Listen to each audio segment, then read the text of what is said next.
Tai šiuo metu esam dabar pačioje aukščiausioje šio piešinio dalyje.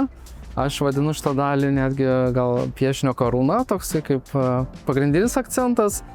Ir tai yra žodis unity, vienybė. Tai toksai, aišku, ES vertybių, vienas iš pagrindinių, vertybinių žodžių. Buvo, aišku, čia konkursas, buvo daugiau kitų eskizų siūlyti ir mano paties, bet būtent šitas buvo pasirinktas iš dalies turbūt todėl, kad jis ir į architektūrą labai bendrą vaizdą įsikomponuoja gerai. Tai čia va ir kaip langai eina, ir visokių, daug suskirstimų, tai žodžiu prie kitų pastatų tiko. Ir aš pats, kai dėliojau tuos eskizus, žiūriu, kaip šitas gerai įkrenta į tą aplinką, kaip čia buvęs. Čia yra Unity, tai matom, U-N-I-T ir I. Čia dar, aišku, buvo toksai mums kartu labai ryšos ir su ta ukrainietės piešiniu, kurį robotas atliko ant kitos sienos. Ir spalviškai ryšos su Ukraina ir ES, ir tas vienybės be abejo momentas. Ir piešiant Unity visada ir galvoju apie tą žodį, kiekvienu praktiškai raidė, kiekvienu brūkšniu. Vis apsvarstai tą pakontempliuoji tą temą, tai vienybė dabar iš tikrųjų toksai metas, kada reikalinga mums. Tai su ja ir būsime stiprus. Šis kūrinys Vienybės fortas, kuris yra mūsų dovana Vilniaus miestui, Europos dienos proga, bet taip pat ir artėjančio Lietuvos pirmininkavimo ES proga, yra apie vienybę. Ir ES yra apie vienybę.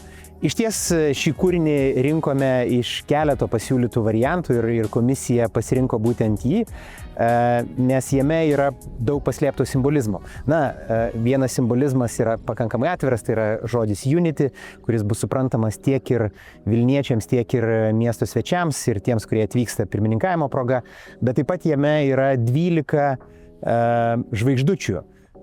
Ir 12 žvaigždučių yra tos pačios, kurias mes turime ES vėliavoje.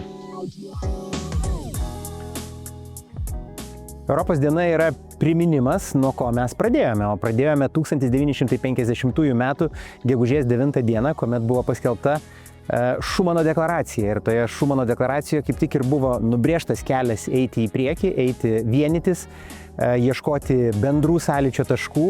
Tai štai prisiminkime, kokį didelį kelią nuėjome ir tęskime jį. Mūsų stiprybė glūdi mūsų vienybėje. Kolegos visi susirinkę pradėti minėti Europos dieną tokiu gražiu renginiu, atidarant dar vieną miesto puošmeną, kuri yra labai prasminga.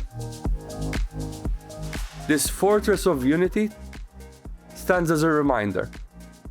It's a reminder that Europe is a fortress for peace, for love, and for freedom. Ir iš tiesų linkiu, kad ši vieta būtų ne tik miesto puošmena, tačiau kartu būtų vieta, kur mes galim susimastyti ir pagalvoti apie tai, kas mus jungia, kokie yra mūsų bendri tikslai. Ir ačiū visiems prisidėjusiems prie šio projekto ir linkiu visiems geros šventės ir geros Europos dienos. Ačiū labai.